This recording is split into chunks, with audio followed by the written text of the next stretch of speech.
Thank you very much to the leadership that manages the museum, and I appreciate the opportunity to come here and really experience and to understand deeper some of the injustices and the crime against humanity that took place here on 16 March 1988. It is indeed a very sad thing that happened here to the people of Halabja, to the city of Halabja. So when I came to Kurdistan, I deemed it necessary to my dear friend who made this very possible, Doctor. When he heard that I am here, he really encouraged me to come and pay my respect, and pay homage and pay my respect to the people of Halabja, to the city of Halabja, for the genocide that happened here in 1988. And I could not miss an opportunity, for I was speaking yesterday and I said, the people of Kurdistan are my people, for we share a very similar plight and struggle throughout history. And when I got an opportunity to come, it was very much necessary for me to come and grieve with the people of Halabja, to come and pay my respect to those who have fallen victims of the injustices, the crime, and the genocide of 1988.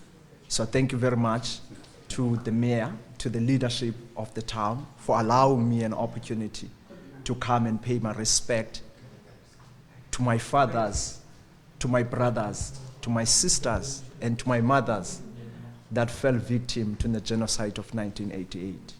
It is with deep, deep sadness what I have heard and what is at display throughout the museum. So many times I've tried to hold my tears because it is a very painful injustice, a crime, and I so wish that the memory of those that fell victim continues to live, and that the world knows of the injustices that happened here. Many of us around the world, I'm sure, we do not know of some of the crimes and the violence that took place in the city of Halabja in 1988. And I so wish that we can, and even the mayor and the leadership of Halabja can actually make it one of their strategic priorities to make sure that the memory and the history of what happens here stays alive, so that the generations yet to come know of what happened here in Halabja in 1988, so that history doesn't repeat itself.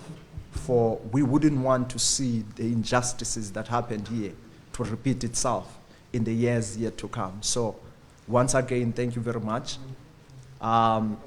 And to the people of Halabja, to the city of Halabja, it is such an honor and a privilege for me to have been given an opportunity to come and pay my respect. And I reiterate once again, it was necessary for me, for the Kurdistan people are my people. My brother and I, we met in Washington. We were doing our PhD in peace and conflict resolution in Washington.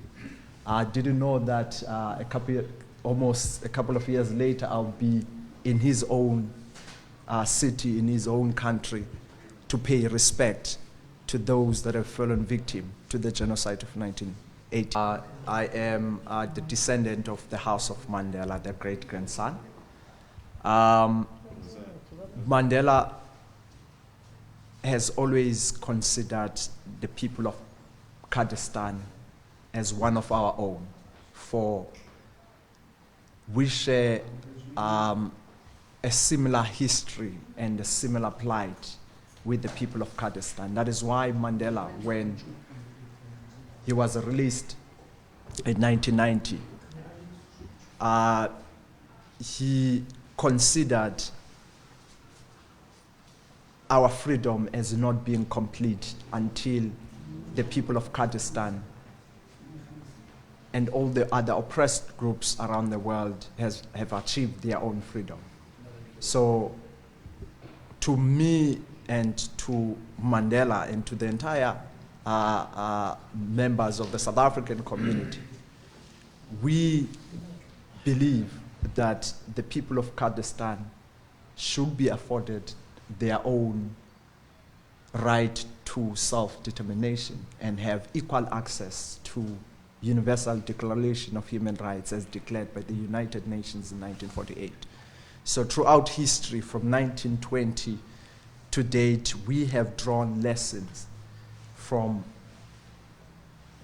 the resilience and the struggles of the people of Kurdistan. And that is the history that we share, that's similar history that we share. And if you look even politically, there are relations between South Africa and the Middle East, particularly Kurdistan and Palestine.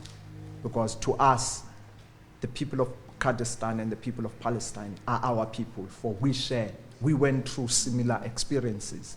If you look at what happened during colonialism and apartheid in South Africa, and the injustices that happened and that continue to happen to the people of Kurdistan from across the Middle East. These are similar experiences that we went through under the apartheid regime in South Africa. The incidences of this nature, the genocide of this nature, is something that even was planned for my people by the apartheid regime to eliminate completely the black people in South Africa. So that's the connection that we really have with the people of Kurdistan. To the people of Halabja, I would say what has really happened here in 1988, it is a crime against humanity. The genocide that took place here, it's something that would forever be in the memory of the people of Halabja. But what I would like to say is the people of Halabja are not alone. We are with them, and we so wish that there could be probably bridges that are built between this city and other parts of the world, such as South Africa, people who have shared similar experiences, similar genocide, such as this. But all I will say to the people of Halabja that they are not alone. That is why we deemed it necessary to come here and pay our respect, despite how busy we were. We deemed it necessary to take the drive here to come and pay homage and respect for the victims of the genocide of 1988.